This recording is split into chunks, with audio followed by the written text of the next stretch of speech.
This is probably the most tired I've ever been in my life. That last one is my last sentence. Thank you guys, thank you so much. You guys didn't even drink water, wine, nothing. No, we took some money. Oh, no. Well, at least you're a cheap date. I steal.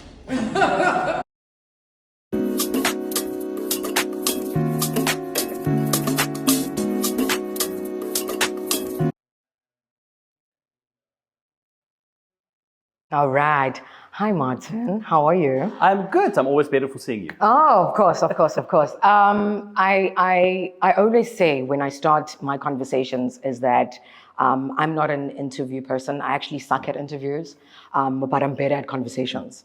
And this is what I want us to have. I want to understand a bit of your perspective on two things that I love the most. Actually one. One I love, one I hate. The first is money. Oh. The second is budget. I hate budgets, I love money.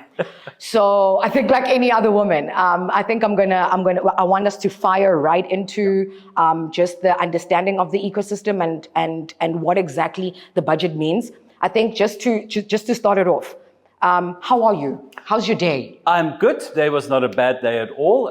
Filled with meetings, as they always are. Did some site visits, visited a school where some bad things are happening, making sure it doesn't happen again. Okay.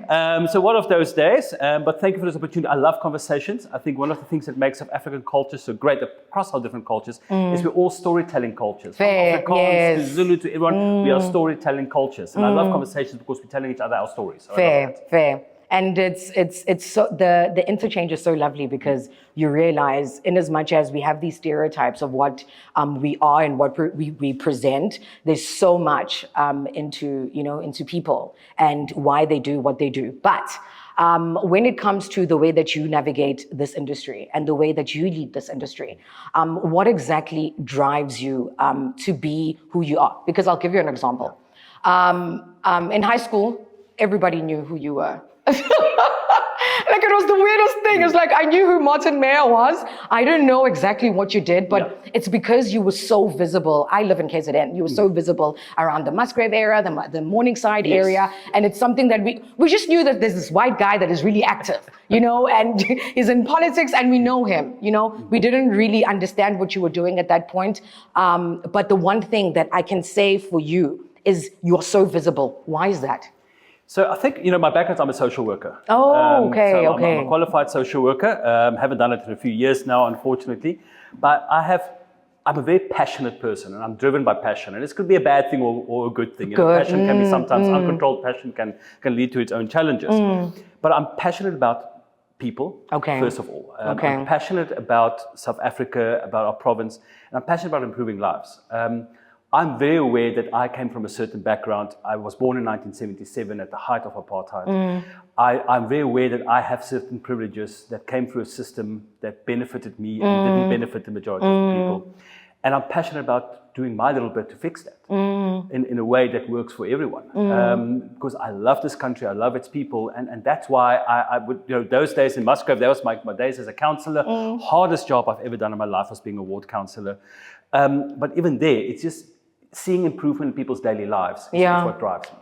I think do you think it's because you come from that social understanding background that makes you such a great, that created such a great integration into politics and everything like that because you genuinely care for the people, or did you just like the money? Well, as a councillor, there wasn't that much money. People think councillors get big bucks. Really? Councillors don't get paid for real? They get paid, but it's not the huge amount people think it is. But it's more than most people in South Africa earn. But that's reality. You know what the problem is? They disappear. So we think, you got so much money. I'm sure you're somewhere off in Mauritius doing something nice, because... I should try Mauritius. I haven't been. I started in politics. I come from, my political background wasn't party politics, it was human rights work. It started university.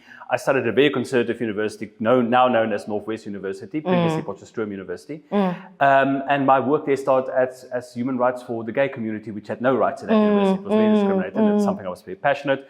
And then when I joined social work, human rights obviously became very important to me. And as a social worker, I worked for a short time in a children's home for abused children. It was a tough job. And I got so frustrated that the systems are not in place. Okay. And I thought I can sit and complain about it, or I can get involved and change it. And I'm more of a get involved kind of guy. So that's what I did. I said, okay, where do I get involved? How do I get involved? And how do I make the systems better? I haven't got to that problem yet. I've sorted out some other problems. I haven't got to that one yet. But you know, I think that's what we as South Africans also need to do. Get involved. In what, not necessarily in politics, but through like civil society, whatever, but get involved. We've got so many challenges, but we have all the solutions within our own country. We have the solutions. Just people must get involved and fix it. Do you think people don't get involved? I think we were just having a conversation off camera now that you had advertised an engineering position and for women, and no woman applied. Do you think now it's not a matter of opportunities being out there, but maybe the way that we present them, or even the stigma that has been put out in terms of just wanting those type of positions in a public space? I think the stigma is very important. I think, you know, when we couldn't get these posts filled, I asked around, I mean, why no one applying for these jobs? And people said, well, in government, we know that you advertise, but you've already decided who's getting it, you know, because that is something that has happened. We can't hide from that reality. And we're very proud, and we keep talking about the new Department of Public Works and Infrastructure, because we've just shut down the old way of doing things. Steve standing there will know, I repeat this often, the term I hate the most is, this is how we've always done it. Oh my. And I get very angry with the department, and government loves getting stuck, but this is how we've always done it. But even the wrong things, about appointing politically connected people or appointing people who had connections. Something I'm very passionate about is in EPWP how we learned that sex for jobs is still a thing. Oh, and it is. And it is. And it makes me extremely angry because it shouldn't be a thing. So now we say, no, we just want the best people to be employed. So apply, please come. We are advertising more posts. I think we're advertising 4 or 5 engineering posts in the next month. Oh my. Please apply, because we're trying to build something new here, but we need the right people to help us build this something. You know what that term is called? What we call it? It's called pelezel. It means that you are accompanying someone to go and get their job. To go and get their job. So I think you kind of having a stance on that and having more of those conversations, because those are the conversations that we don't really talk about the people, because you might come here and say, oh no, Pilile, there's so much opportunity and all of that, but HR speaks another thing.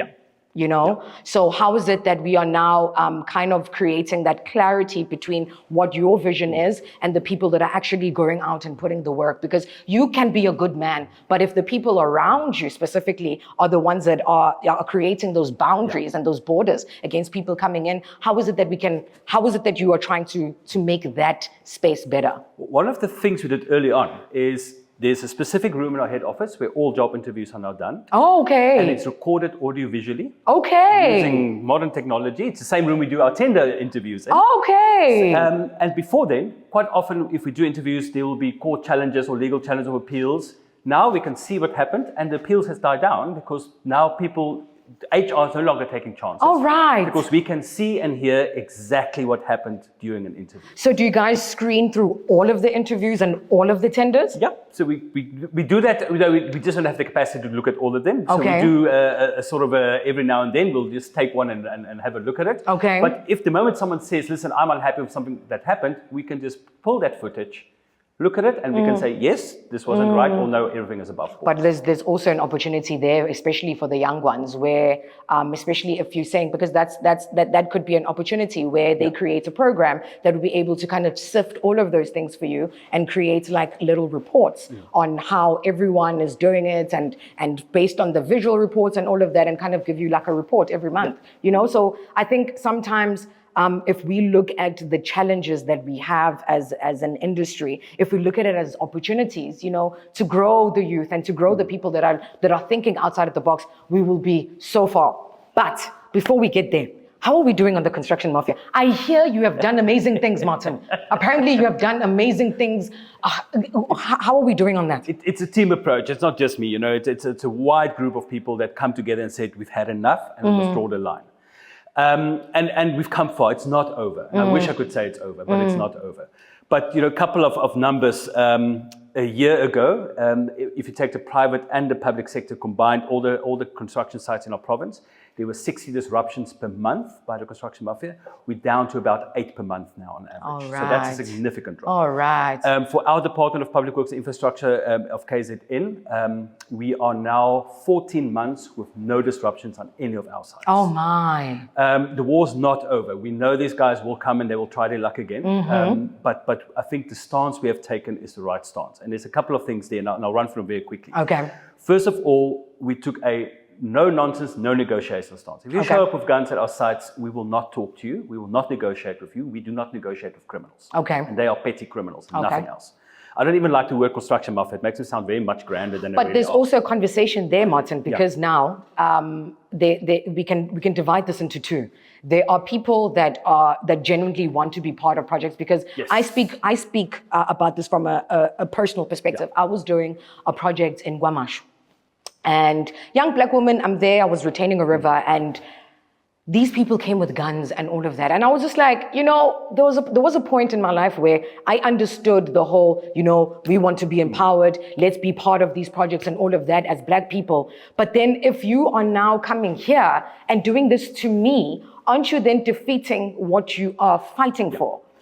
So how do we differentiate between the people that genuinely want to be part of those projects and the people that are just thieves? And that's the second part that I think is actually where the most success lies, is we went out, we spoke to business forums. Okay. We said, all right, you didn't come to disrupt us. We want to talk to you. So that's the one part of it. But the second part is we realized we did it all wrong for many years. How do you mean? So what we do is we'll plan the whole project. You'll get the tender. And then we tell you, go speak to the community about the 30%. And we stand back. Right. And then we created that space for the construction mafia to show up. All right. So what we do now is we've created a department within our department. So now a year earlier, before we even get close to that site, let's say education comes to us and say, we want to build a school there. We're now still drawing up the plans, but already now we go to that community and we say, we're going to build a school here. We want you to get 30% of the work for that. Do you have bricklayers? If not, we'll bring people to teach you bricklaying. Lovely. Do you have roofers? We'll bring people. Do you have companies? Are they registered with SARS? Not. We'll bring SARS. We'll help you to register your companies. So we do all the groundwork done. So by the time you as the contractor is appointed, we take you in the room, say, here's the community. They trained, they have companies. Choose who you want to use from this group of people. And what we see now is when the guys come with their double cabs and the AK-47, it's the people that are telling, hey, tell them we don't want you. That's true. We've sorted this out. And we think that is actually the key to the success here, is let the community own the project, help them because these construction mafia guys, they pretend they're Robin Hood types, stealing from government to give to the poor. They're not. Because government, first of all, is not rich. It's not our money. It's the community's money. And they're keeping it for themselves. True. It's become so bad, they don't even demand 30% of the work anymore. They just say, give us 30% of the money. No. That's always how I've been exposed to it. Like, it's not even, like when I was coming into construction, it was just like, oh, I'm so glad I'm going to be part of the ecosystem and I'm going to give 30% and I'm going to teach them and skills and all of that because, I do a specialist thing. Yeah. These people they don't want me to teach them. They just want 30% of the money that the project is. So what is it like now? After this money, how do we have the conversation about who the money goes to? Yeah, exactly. So, and Menzies High School is a classic example for us. And we had a huge celebration of Human Rights Day at Menzies High School. Disruptions were terrible. That project was 6 years behind schedule. Shootouts with school kids right there because it's still a functional school. And we said, no, this is where we draw the line. That's the battlefield for us, was Menzies High School. And we said, no more. We engage with the community. We engage with the forums. We said, the school must be finished. Because who suffers? Not me. Exactly. And we got it finished. A couple of death threats later, but we're there, we're winning this war, and we were not going to give up. What do you see? What do you see in terms of like, in like the best case scenario for this issue right now? What do you see? I do think that in general, KwaZulu-Natal and South Africa is law-abiding people. Yeah. We want a country that follows the law. Yeah. I think the majority of people in South Africa want people who follow the law. Yeah. And I think there will be a time in our future when we'll look back at this phase in our country's development and say, we can't believe we were there. Will it ever happen, Martin? It will. We have to believe Make it will. me numb, Nelson. If you look at other democracies' development, look at the United States. They had the Wild West and all those things. They went through this too. Yeah. We're still a young democracy. We're finding our feet. And I think the willingness of the people to build a better country. But then we must find each other. That's the thing that worries me. Are we finding each other in this country so that we can do this together? How do you mean when you say finding each other? Like I said earlier, I was 17 when the first elections happened in 1994. Okay. And there was a hopefulness that this great country was going to develop. The Rainbow Nation, and we had all these dreams and everything. And I feel we've lost our way a little bit. And I feel maybe we're allowing other people to define who we are and divide us. I am Afrikaans, I am white, I am gay, I can't change any of those things, nor do I want to. But I'm also South African, and I have a passion for my country. And you are women, and you are a Zulu speaker, and you are here, and we are both sharing the same space. Let's get to know each other and share the space. True. But you know what the problem is? That I feel like when it comes to just build and what the barriers that are that the reason why we can't establish those relationships, it's just our relationship. I always say my relationship with the government and politics and all of that is like a woman scorned. Like I'm so disappointed. So when you get to the point where you are that disappointed, take it as if you are in a relationship. Once the trust is lost, it's hard to get to a relationship where I can see you as a person who wants to do me right again. So I think building that trust between us and public figures and geopolitics and all of that is going to kind of make us see each other at least again. But let's speak about money. Budget. What are we looking at? If the president said, let's turn South Africa into a construction site, are we a construction site, Martin? Not yet, but I can tell you something, and this is a dream for me for the city we're sitting in right now. I visited my counterpart in Cape Town a few months back, and I was standing on the roof of their public works building, which is in the CBD of Cape Town. Okay. And I was looking around, and I counted 28 construction cranes in Cape Town. Okay. When last did you see a construction crane in the CBD of Durban? I'm not talking about Umhlanga. That's true. When last did you see a construction crane in Durban? I can't remember when last. That's what we want. We want the construction cranes back in Durban, in Newcastle, in Pietermaritzburg. We want construction to happen in big projects in our province. We want high rises coming up. We want big industry building the head offices here. Because let's face it, Joburg is I don't want to say a failed city. It's a challenged city. Challenged. Cape Town is very expensive. Durban is the new place. It is. And we feel that. So that's one of the things we want to look at.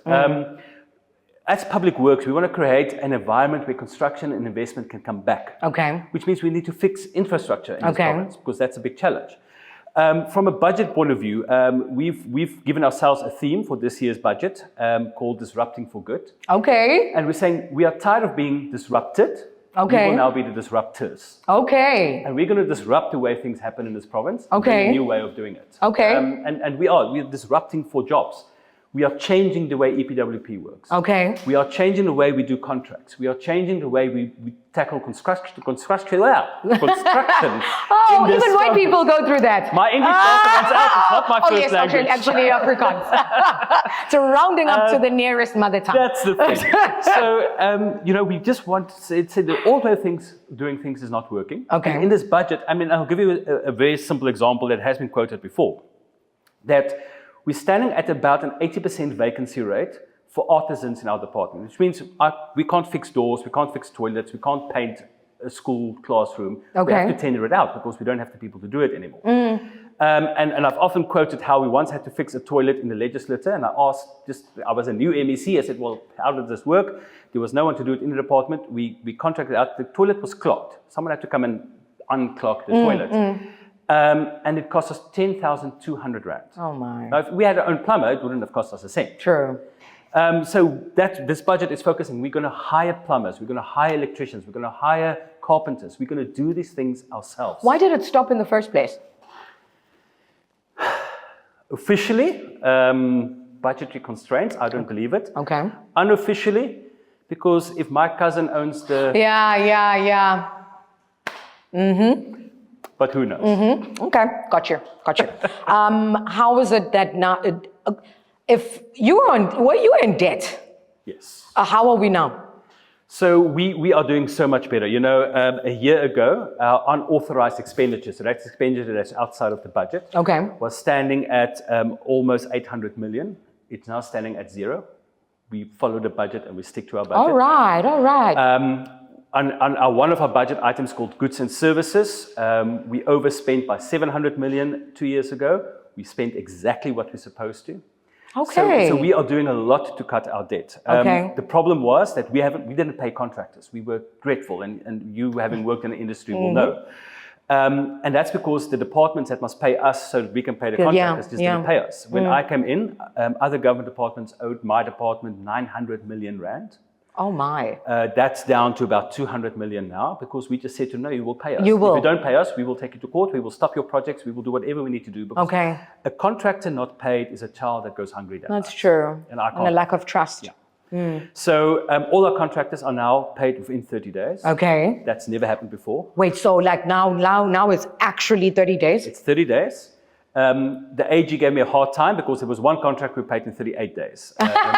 But, nice. But still. We released, last year we released 500 million rand of back pay to contractors that was owed over months and years. Oh my. That is now in the pockets of back contractors. They could pay salaries, they could save their company, because people have to take out loans, put their houses up, for bonds just to run their companies because we're not paying them. The one issue that we're still struggling with is paying municipal debt rates. We rate payer like anyone else. Yeah. The department has to pay rates. Our rate bill is about 1.7 billion rand a year. But don't you get like special rates? Nope. As a matter of fact, it's one of the things we're fighting. Many municipalities charge my department commercial rates on schools. Now, why are we charging commercial rate on a government school? On a no-income school in a rural area, I pay a commercial rate on that school. And we're saying it's wrong. And we're taking this to Cocta and Salga. We're saying that, no, we can't tax a school. You can't tax a school. And I always say that government's job is to put money into education. That's true. Not take money take it out of education. So that's our current battle. Well, not a battle. We're trying to find each other with municipalities. We say, listen, we know we have to pay for our office buildings and all those things. We understand that. Okay. But clinics and schools, we feel there should be a special rating. Okay. 0 rating would be ideal. Some provinces have 0 rating on schools. But even if it's just a much reduced rate, say 30% of the property value. Okay. Yes, at least. Yeah, because at we least, understand municipalities also need to have an income. Yes, something. Yes, I do understand yes. it. But right now, we're being drowned and we can't pay it anyway. So they're not getting it because we just don't have the money. So you just want to restructure the agreement? That's it. We own 7,000 schools within the province. Just on schools, we pay about 320 million rand a year on rates. Oh, wow. If we can cut that, it will significantly help. And then I can use that money to do put maintenance. Exactly. So that's what we're hoping to achieve. Okay. When it comes to the budget that we have right now, are you optimistic about it? I am. I think the problem is the government in this province is financially strapped. We are struggling. We have massive... Do you have a budget? Maybe we have a budget. That should be the question. So we have, our department's budget is actually, it's the second smallest of all government departments in the province. We only get 2.4 billion. Only 2.4 billion. It's quite small compared to some of the others. Okay. But it's also important to remember that, let's say the budget for building schools and hospitals doesn't come to us. It goes to the health department, education department, and then they pay us to do so. So that 2.4 billion is literally just to run our department. Okay. Pay salaries and all those type of things. But the overall budget for infrastructure development has been cut significantly over the years. So we're building less schools, we're building less hospitals. But what we're now saying is, but we need to build better schools and better hospitals. And also we have to go into the maintenance cycle, because some hospitals you visit, some schools you visit, and they're not looking great. Yeah.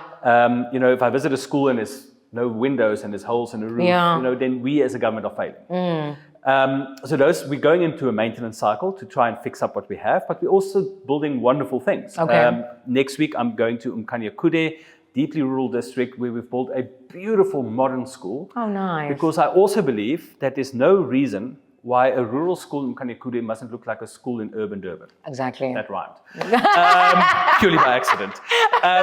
But, because it's the same education department, kids with the same needs. So why do a school here look so much different than a school there? And we're really trying to change the way we build. But also, and this is where we need young professionals in the construction industry to come to us. Okay, what do you need? We need to build climate resilient, and we don't have the knowledge. Okay. Because what we do now is they contact us, they say a storm came and the school was blown away. And then we rebuild that school exactly the same way as it was. And then 2 years later, that school's blown away, and everybody goes, "Oh, how did this happen?" And we're like, well, obviously it was going to happen again, because we build the school the same place in the same way. We need to build differently. We need to find different ways to build. Okay. We need to build with different materials. I'm passionate about hempcrete, sugarcrete, finding different materials to build that's more environmentally friendly, because the fact is climate change isn't coming. It's here. Yeah. And KZN is being hit hard. I see Western Cape, unfortunately, over the last few weeks have a very rough time. But it's coming for us. We're going into our storm season now. And I'm worried, are we ready? And I don't think we are. So we need engineers to come with new ways to build. Okay. Come with South African solutions to our building challenges, because we're still using the same building methods that was developed 100 years ago in Europe. If you look at Zulu culture, the beehive structure, withstand rain better than ours do. Should we not look at traditional building shapes and ways? So I really want universities and engineers saying, hey, let's just not even think outside of the box. Let's just chuck the box away and do anyway.